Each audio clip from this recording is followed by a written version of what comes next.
keep your cameras off.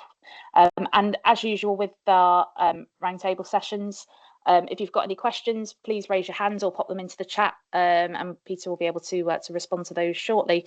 So without any further ado, I will hand over now to Peter Moore, who is the CEO of Platinum Partners Lolly, to lead on today's roundtable. Thanks, Peter. Hi, Sarah. Thanks very much. Well, I will just quickly share. So I'm going to share my presentation, but hi, everybody. Looking forward to chatting today. It's the end of my day today. So I'm joining you from actually Taipei.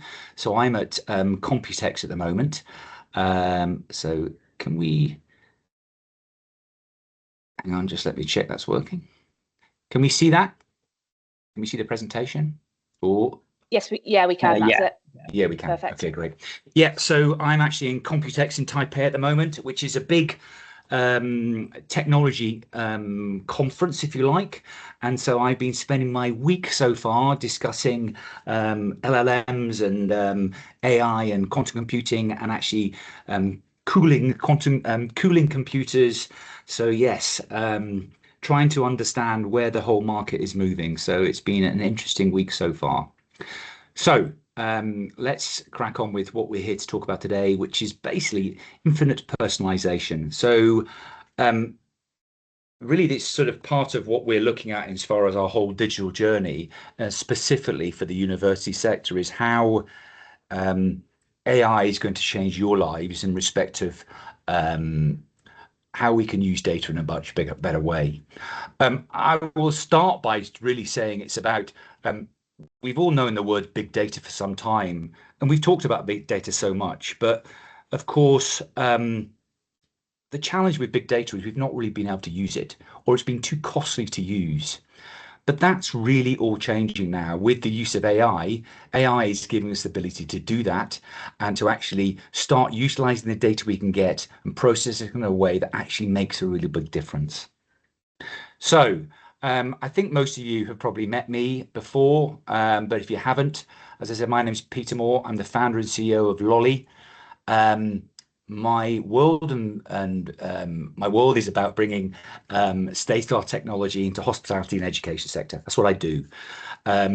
I spend all my time looking at new trends, new technology, and getting scared by technology and the speed it's moving at, to be perfectly honest. I've spent many years in senior roles in technology companies. My other love is English wine. So I'm a big supporter of the English wine business. So AI's super processing powers. So as I talked about in respect of big data, we're starting to utilize big data in a different way. So real-time data processing. So AI's ability to process vast amounts of data changes the way you can do things and change the way you can look at patterns and insight about our students' behavior and human behavior. But more importantly, it can look at complex patterns in data which help us make better decisions in various different applications. And I'll talk through some of those as we go through. And of course, it's about what we call hyper-personalization. So AI facilitates hyper-personalizing, tailoring services. And again, we'll just talk about some examples of that later on.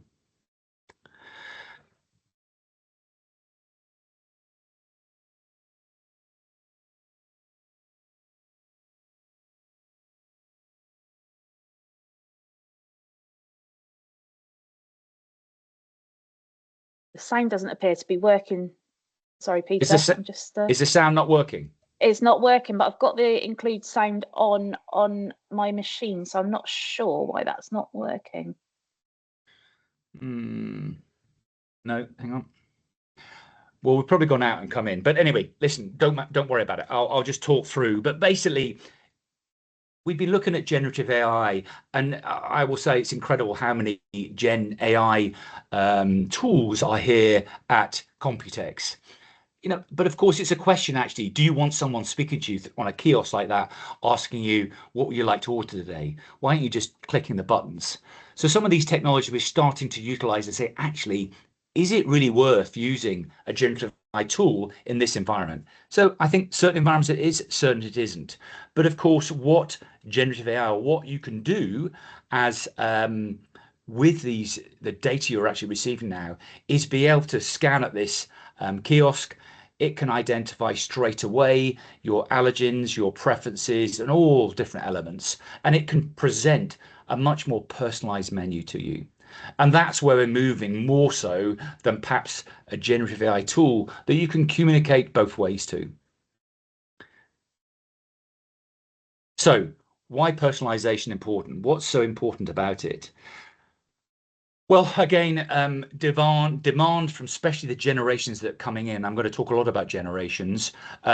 Demand on menus are going to get more and more complex. 60% of UK adults live with clinically confirmed food allergies.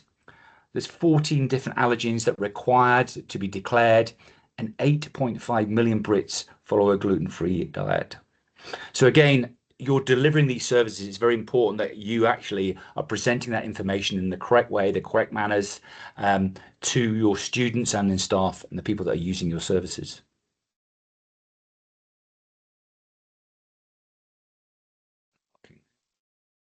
Okay, so McKinsey does a lot of research into this world.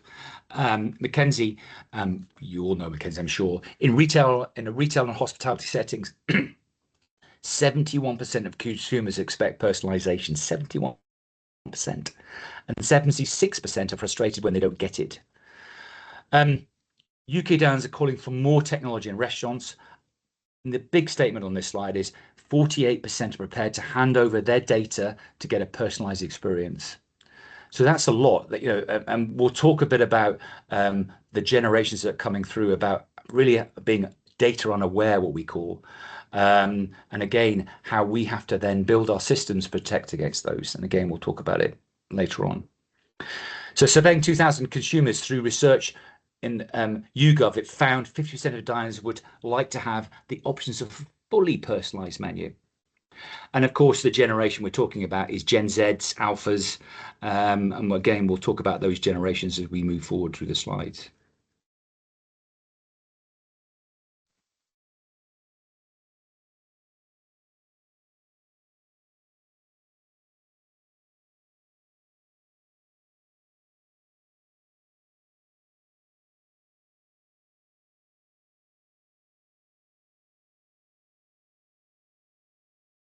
I think you're on mute, Peter.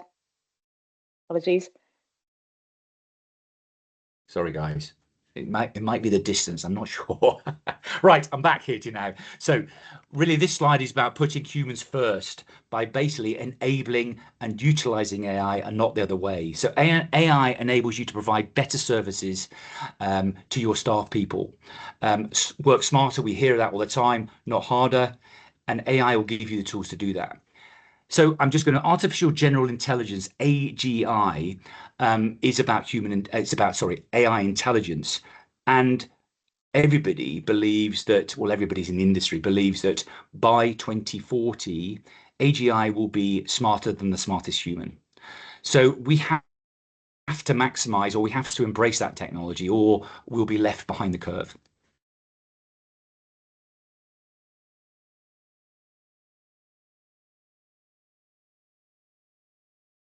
Okay, compliance. We know compliance is a big issue for all of us. Natasha's Law. We've all been working with Natasha's Law since 2021. And of course, we've now got Owen's Law coming up. Owen's Law is under consideration, and we do believe that it is going to become law in the future. Owen's Law, what does it do? It basically it changes, it's about allergy information must be included on menus in all food outlets, including restaurants and cafes. It's another step up there. So again, it's about how do we use technology to present that information in a way that actually is compliant. So something we have to think about. And more laws will become relevant and prevalent to us in the industry as time goes by. So I'm going to move that slide away. So minimize waste and support sustainability goals. So obviously AI, but accurately predicting demand, optimizing inventory levels, reducing food waste, ensuring that ingredients are used much more efficiently. This not only minimizes waste, but also reduces costs associated with ordering and spoilage. AA can assist in verifying sustainability, credentials of suppliers, ensuring compliance in your environmental standards. So according to Forbes, once again, really recent study, 70% of Gen Z's participants claimed that sustainability was more important in the purchase decision making than brand. Now that's very strong. We know brand is huge, but sustainability is much, much more important to these Gen Zs that are now students. And indeed, we believe that will also be the case with alphas.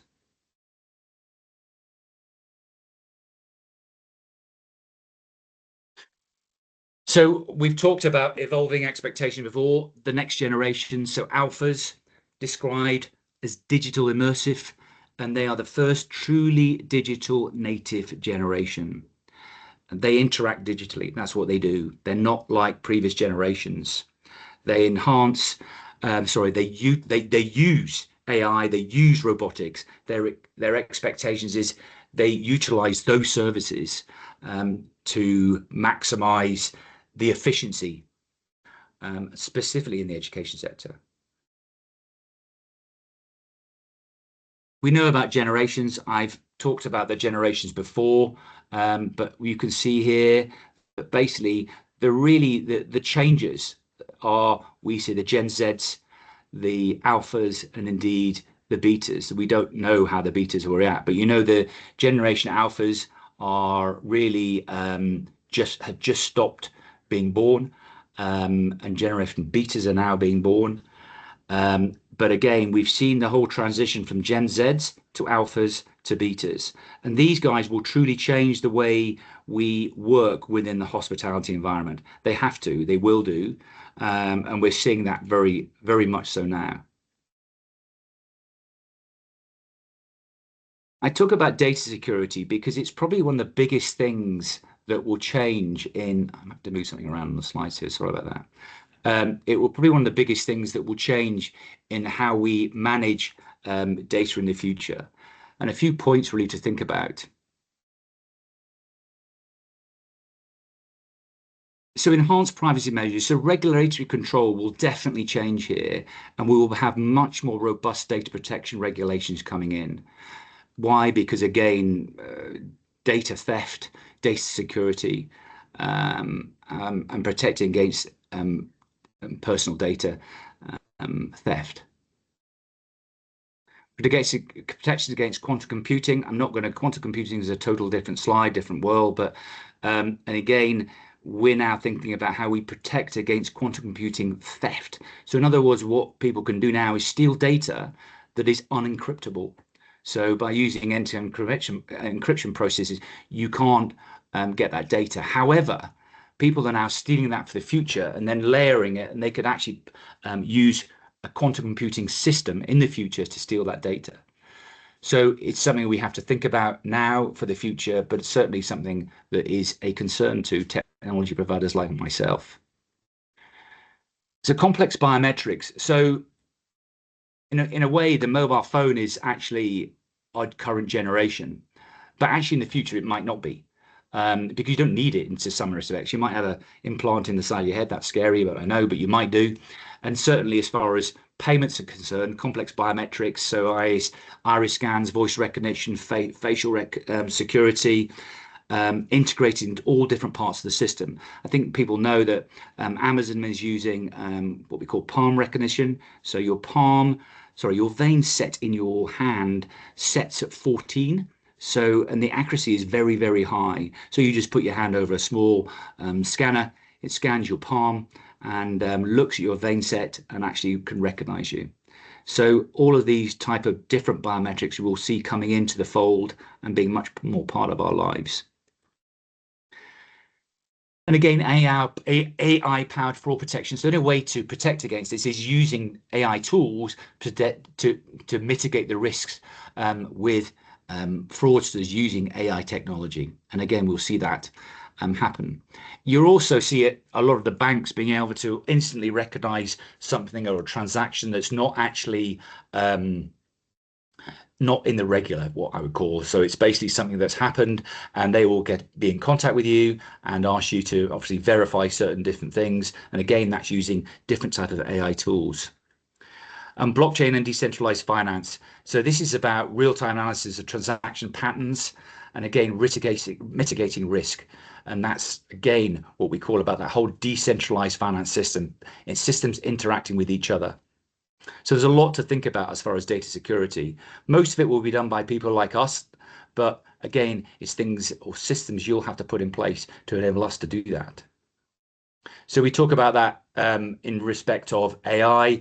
And if anyone's seen one of my previous presentations, you've seen basically AI allows us to do more with better accuracy and less time. And we really have to reassess how we work and coexist. So again, if any of you take anything away from this slide today, it's about how we coexist with machines that really are going to become invaluable partners in our future.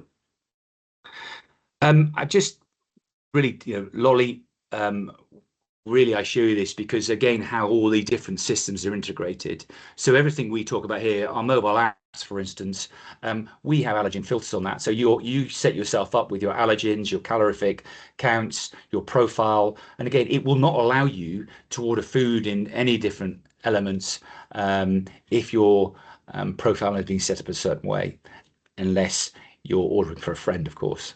And so every element of our technology now really reaches into each other, and again uses different types of AI. We have what we call 16 nodes of technology, of AI technology across our business, that we're using in different ways to try and get faster and better information to your students, basically to your staff and your students.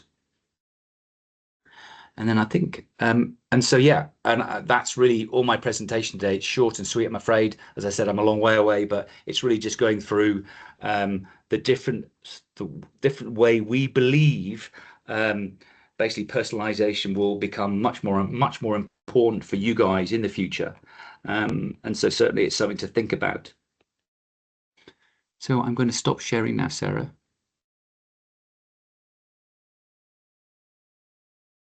That's great. Thanks ever so much for that, Peter. It's quite interesting seeing how things are progressing at quite a rate in terms of AI and how technology's changing. Obviously now is the time within the session that we open up the floor to members if you've got any questions for Peter. Nobody wants to go first. Yeah, well, just one thing I would say, as I said, I've been in technology a long time, and I'm seeing huge changes. It's the acceleration of speeds of change at the moment. There's something in technology called Moore's law. Moore's law was the ability for a process to change its processing power in a given set of time. And Moore's law has been a constant in our lives with technology for the last 20 years. But Moore's law is now broken because basically we're moving so fast. Us humans don't have the ability to actually steer it and drive it.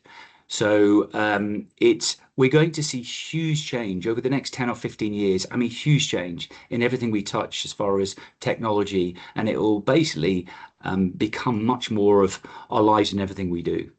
It is quite scary in some ways, but again, it's embracing it, holding on to it, and stepping over the line, I think. Absolutely. Can I ask, is it, out of you, the teams that watching it, is anybody, how are you all feeling about AI? How are you feeling about embracing it and using the different technologies? Are you thinking about it? Or, yeah. Anybody?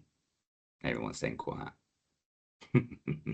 I think it's interesting within the university sector in particular. Oh, Mark, come on in, Mark.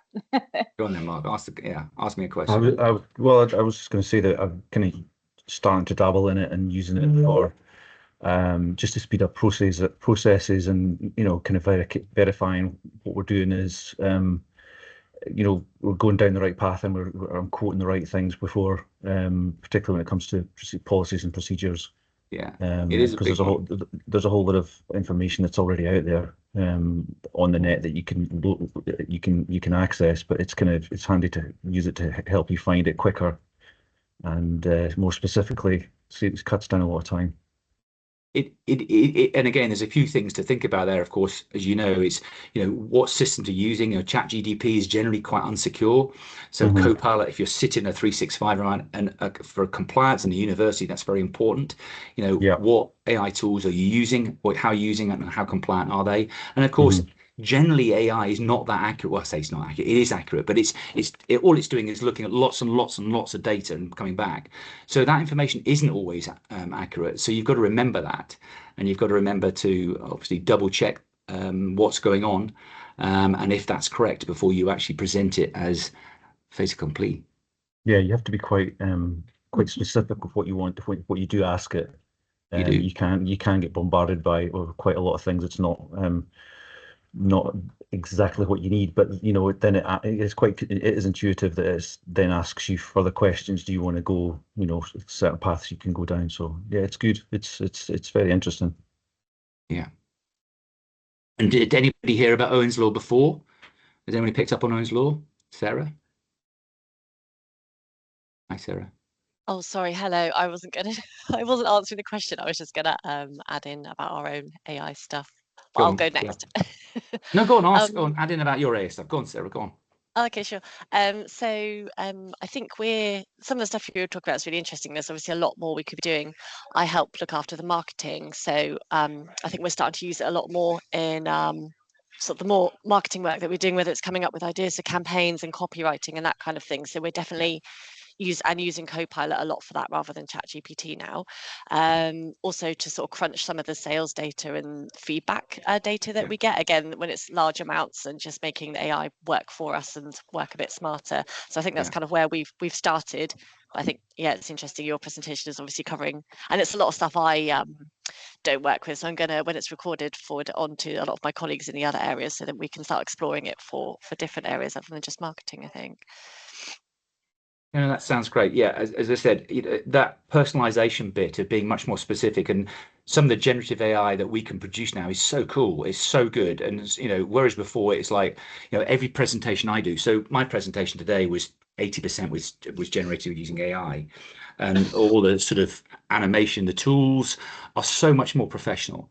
And so you can step your whole business up to another level, and indeed what you're presenting to students another level by using these tools that are now readily available at very little cost. So again, as you say, as a marketeer, it's wow, it's again, your life is being changed very much so. And feedback surveys are really important, because again, the younger generation are now really focused on that, giving good feedback, direct feedback. Yes, this is what I want. No, and 10 years ago that just didn't happen.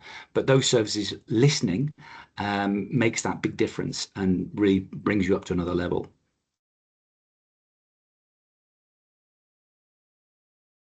Okay. So you mentioned Owen's law earlier, Peter. That's something I haven't personally come across. I don't know if kind of where the sort of situated the land lies at the moment in terms of that potentially be coming in. Well, they say it could be about, these take a little while normally, but it could be sort of 18 months time. But again, I think there will be something quite specific about like that will come out. If it's not Owen's law, it'll be something very similar. And as I said, regulatory control on those, allergens, calorific presentations, giving the consumer, the students, information when they need it for the decision-making process is going to be more and more important. And so again, it's how do you do that efficiently? Because at the moment, it's really hard for the chefs, because the chefs are making a menu, then they have to pull down all the allergens, they build it in, but then say halfway through the menu runs out, so they pull something else in. Or what about the allergens on that menu? How do I change that? And again, you need to build systems that actually you can pull those in. The data is readily available, so to minimize the effect on a staff or your chef or whatever when he's building those menus. So it's an important part of your menu preparation, basically. Yeah, absolutely. That's going to be quite hard to manage with multiple sites and multiple units on sites. Where does the responsibility ultimately stop for that? Where who's controlling it?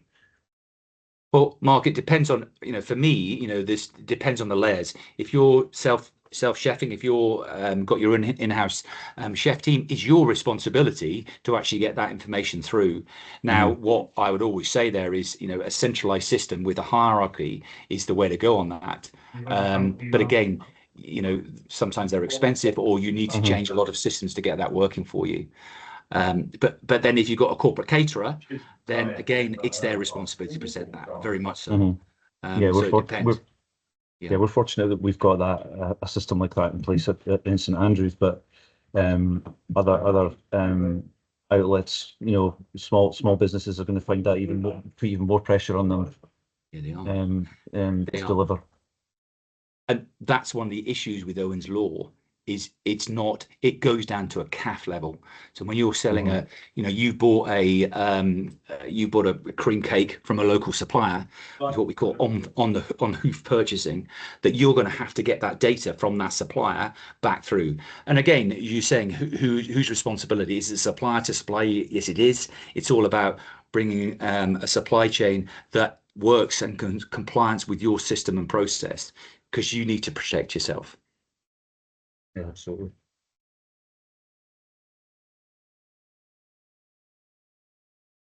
So it's a very sorry, just I was on the allergen thing. It's a very tricky situation to deal with, because so if you say use its lolly to run your allergen compliance, and this is no reflection of any product you may or may not have, the product which is in the kitchen may not actually be the product which is in the storeroom of the kitchen.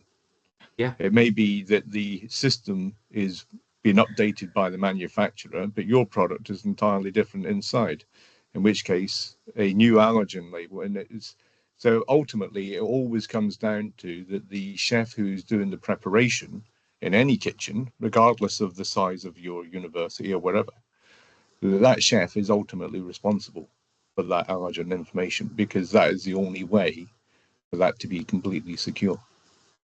Alex, you're absolutely right.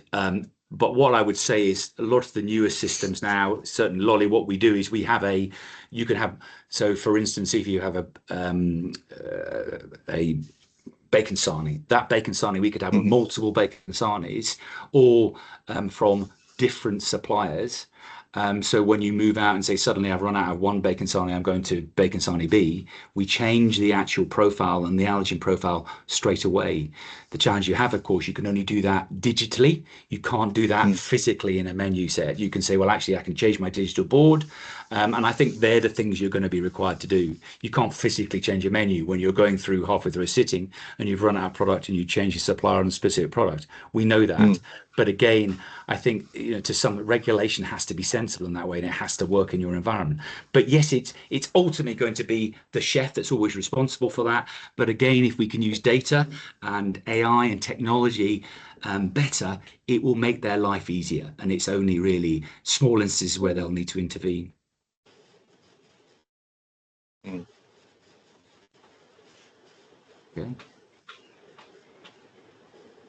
That's great. Okay. Has anybody else got any other questions for Peter at all? Okay, guys. All right. Well, I'm off my dinner now. So very, very nice. Enjoy the rest of your time over there, Peter. So just so you're aware, everybody on the call today, I've got a copy of the slides that Peter has used, as well as there'll be a recording of this available later on the Member Knowledge Hub. So if you want to share with any of your colleagues who aren't able to make the call today, that will be there for them to review. Peter and the team from Lolly will also be at summer conference in a few weeks' time at Northumbria University. So if you are planning to attend, please do drop by the stand at the exhibition and chat to the team if you want to find out any more. And on that note, thank you very much for your time this morning, Peter. Really appreciate it. Kind of a bit scared now looking forward all the changes that lie ahead, but it's all very exciting as well. So thank you so much, and we'll catch up with everybody soon. Thanks ever so much. Thanks, everybody. Have a good day. Bye-bye. Bye-bye. Bye-bye. Bye-bye.